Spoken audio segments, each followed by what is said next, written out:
Former CIA Director John Brennan had his security clearance revoked by Trump. So mainstream media threw a tantrum for him because they love him. So let's watch this on MSNBC, then I'm going to give you some relevant information. We are now joined by former CIA Director John Brennan. This is his first reaction since learning today that his security clearance has been stripped by President Donald Trump. Director Brennan, thank you for joining us. Just your first reaction.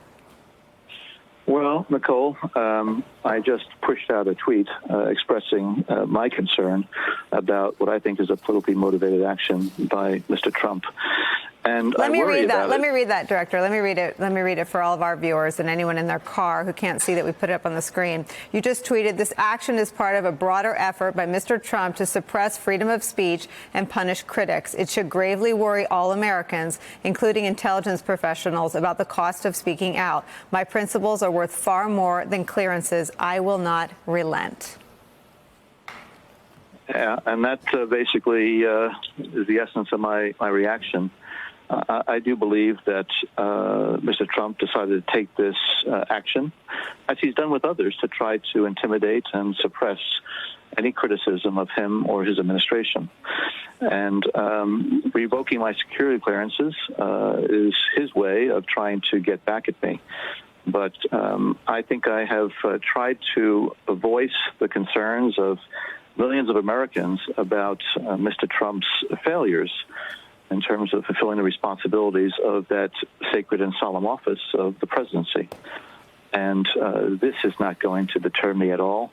I'm going to continue to speak out. But I am very worried about the message that it appears that Mr. Trump is trying to send to others, and including those that currently hold security clearances within the government. I think he included Bruce Orr, a current Department of Justice official, among those whose clearances he's reviewing. Is this an effort to try to cow individuals, both inside and outside of the government, to make sure that they don't say anything either that is critical of Mr. Trump or with which he disagrees? And I've seen this type of behavior and actions on the part of foreign tyrants and despots and autocrats for many, many years during my CIA and national security career. I never, ever thought that I would see it here in the United States.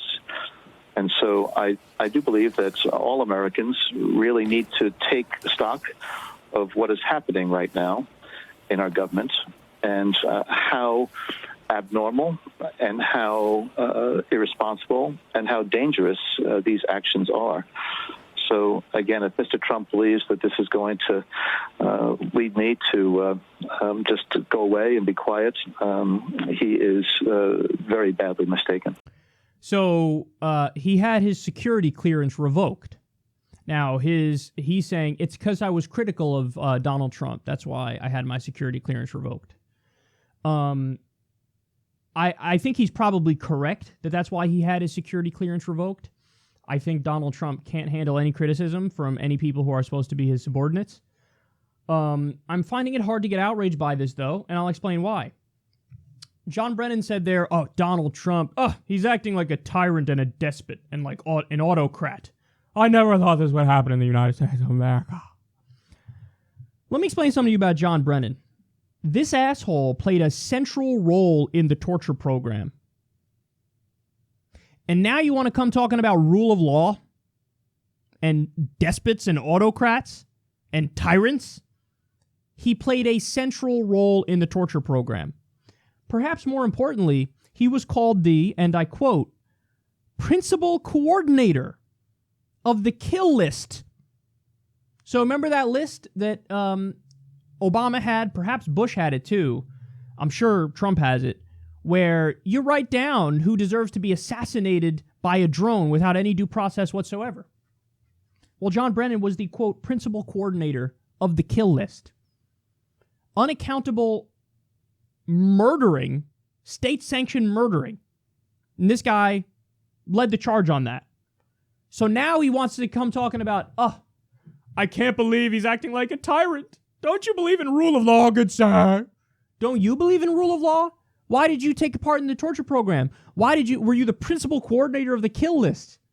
So, listen, I get the fear from the people who are taking John Brennan's side on this, because what they're saying is, hey, listen, Donald Trump is going to systematically purge everybody who questions his authority.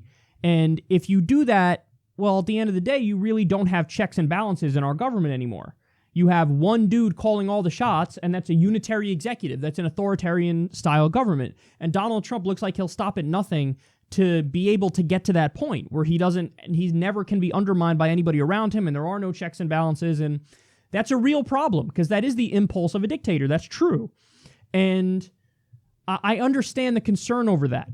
But at the same time, I don't think people are picking a very good example of him using that impulse, because if you're the president and you don't like what your head of the CIA is doing, don't you have the ability to get rid of that guy?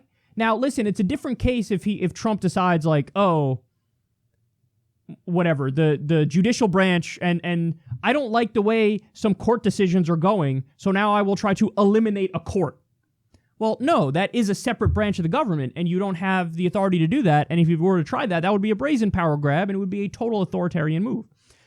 But to do it to somebody who's technically a subordinate to the president and is in the CIA, well, he of course has the ability to do that. If Obama didn't like what a CIA head was doing, he could have gotten rid of that CIA head. If Bush didn't like what a CIA head was doing, he could have gotten rid of that CIA head. Trump doesn't like what Brennan's doing, so he's getting rid of Brennan and getting rid of his security clearance. So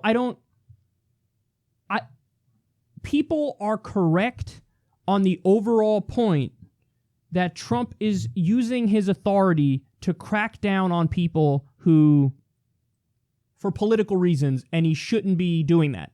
That is true. And that does need to stop.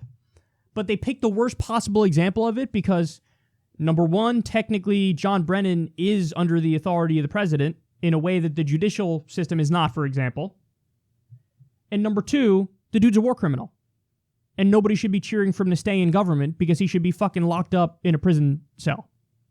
So it's a little bit of a confusing situation because on the one hand, Donald Trump, his impulse is authoritarian and that needs to be called out and that needs to be stopped. And he is probably getting rid of him because he undermined him and so he's going after him for political reasons. That's a huge problem. But then on the other hand, this dude played a role in the torture program. He's the principal coordinator of the kill list. So I have no love for him and he shouldn't be in government. And I almost don't care how he goes away. Now, when Donald Trump gets to a point where he actually crosses a literal legal line in that authoritarian impulse, I'm going to be the first to say, whoa, no. Like if Donald Trump tries to say, oh, I'm going to get rid of Mueller. No. I don't even agree that all of the Mueller probe is legitimate. Like I think that some of it is total bullshit. I think some of it is legitimate, particularly when he goes after his business interests and he looks for money laundering and corruption and stuff like that. Totally think that that's legitimate. But if Donald Trump were to say, I don't like this investigation into me and my corruption, so I'm going to disband it, well then, hell no. We draw a clear line and we say, you're not allowed to do that. But getting rid of John Brennan, what's that saying go? Play for me the world's smallest violin or some shit like that? I fucked that up, I'm sure. But yeah, this guy's a war criminal. He should be in prison. And when people line up to, fawn over these people who are horrendous people, I think that helps Trump because then he gets to spin it and say, I told you the deep state was against me. I told you that these guys, the establishment, it keeps coming after me. And here I am standing up for the regular people and the establishment keeps coming after me and the media keeps propping him up. So it really feeds into his narrative of I'm anti-establishment and I'm the guy who's going to hold the media accountable and all that. And I would not play that game. But what's going to happen is the press is going to fawn over him. This guy's going to probably set up a GoFundMe like Peter Strzok and is going to get $1 zillion. And the entire time he's going to fake cry to the bank as he's happy and joyful that he got away with creating a kill list and fucking partaking in a torture program.